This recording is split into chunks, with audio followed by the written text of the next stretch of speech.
नमस्कार दर्शकों, मैं आचार्य गिरीश गोस्वामी सुख सागर कार्यक्रम से आप सबका तहे दिल से स्वागत करता हूं। दर्शकों, नित्य की तरह आज भी मैं एक नया विषय लेकर के आया हूं आपके समक्ष।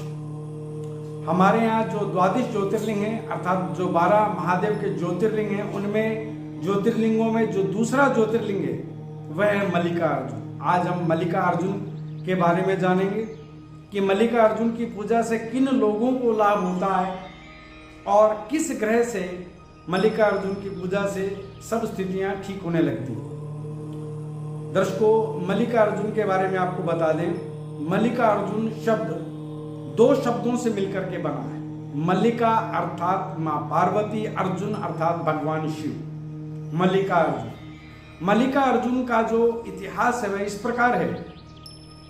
एक बार भगवान शिव के दोनों पुत्र अर्थात भगवान गणेश और भगवान कार्तिकेय जी में एक आपसी तर्क चल रहा था कि पहले विवाह मैं करूंगा, और फिर लगा कि पहले विवाह मैं करूंगा। दोनों की इस तरह के तर्क को सुनकर के महादेव मंद मंद मुस्कुराए और उन्होंने कहा कि आप दोनों के लिए मैं एक शर्त रखता हूं, जो उस शर्त को पहले पूर्ण करेगा उसका विवाह मैं करूंगा। तो इसी बीच उन्होंने शर्त रखी कि जो आप दोनों में से पृथ्वी का चक्कर लगा करके सबसे पहले लौटेगा उसी का विवाह पहले किया जाएगा। इस बात से भगवान कार्तिकेय अत्यंत प्रसन्न हुए। उन्होंने कहा, मेरे पास तो मयूर की सवारी है, मैं समय से पहले इस चक्र को पूरा करूंगा।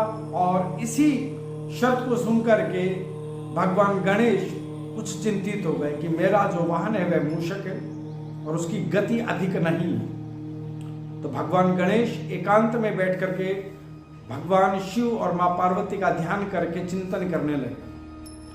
तभी उन्हें एक सद्बुद्धि आई कि मैं मां और पिता के परिक्रमा करूंगा तो वह पृथ्वी के चक्र के समान पुण्य का फल देता है।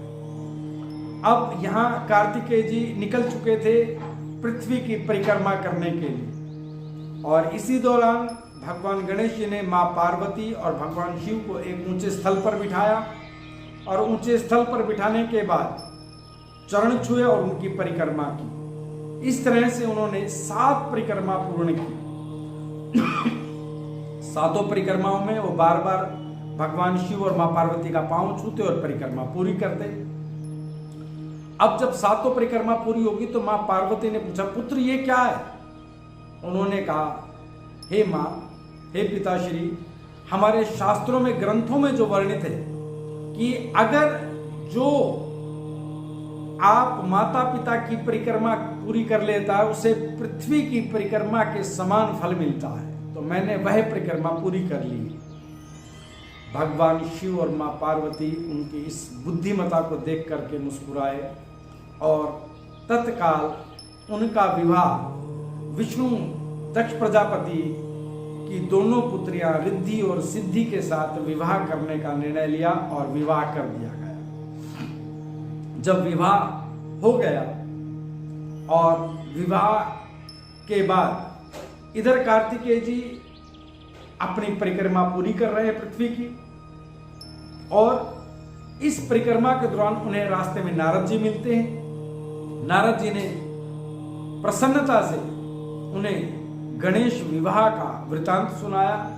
कार्तिकेय सुनकर बड़े दुखी हुए, ऐसा कैसे हुआ? कार्तिकेय जी अपनी परिक्रमा को छोड़ करके तुरंत वापस चलने लगे, और काफी समय के पश्चात जब वो वहां पहुंचे तो उन्होंने देखा कि गणेश जी की 2 पत्नियां वहां उनके साथ विराजमान हैं। इस बात से अत्यंत उन्हें खेद हुआ, यह क्या हुआ।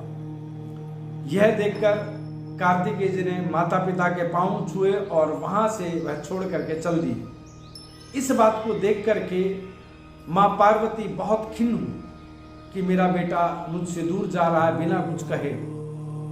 तो उन्होंने कार्तिकेय जी को मनाने के लिए नारद जी को भेजा, और नारद जी भी उन्हें मनाने में असफल रहे।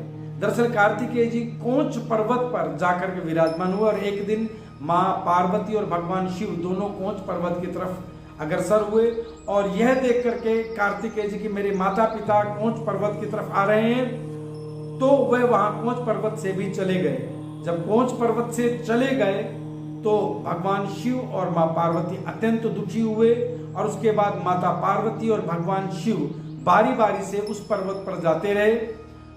अमावस्या पर भगवान शिव वहां जाते, पूर्णिमा पर मां पार्वती वहां जाती थी और उस वहां ज्योतिर्स्वरूप में वह वहां स्थापित हो गए और वह मल्लिकार्जुन ज्योतिर्लिंग।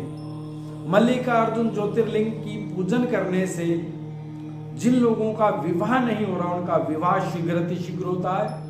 जिनके घर में विवाद की स्थितियां रहती, भाइयों में विवाद रहता है, माता पिता से विवाद रहता है, मंगल ग्रह के कारण, क्योंकि ज्योति स्वरूप मंगल, अग्नि का कारक ग्रह जो है मंगल है और ज्योति स्वरूप में वहां भगवान शिव एवं मां पार्वती विराजमान है। जिन लोगों की कुंडली में मंगल की स्थिति अच्छी नहीं होती या विवाह में देरी हो रही होती है, वह मल्लिकार्जुन पर जाकर के माथा टेकेंगे तो उनके जीवन की सभी स्थितियां ठीक होने लगेंगी। जय महाकाल।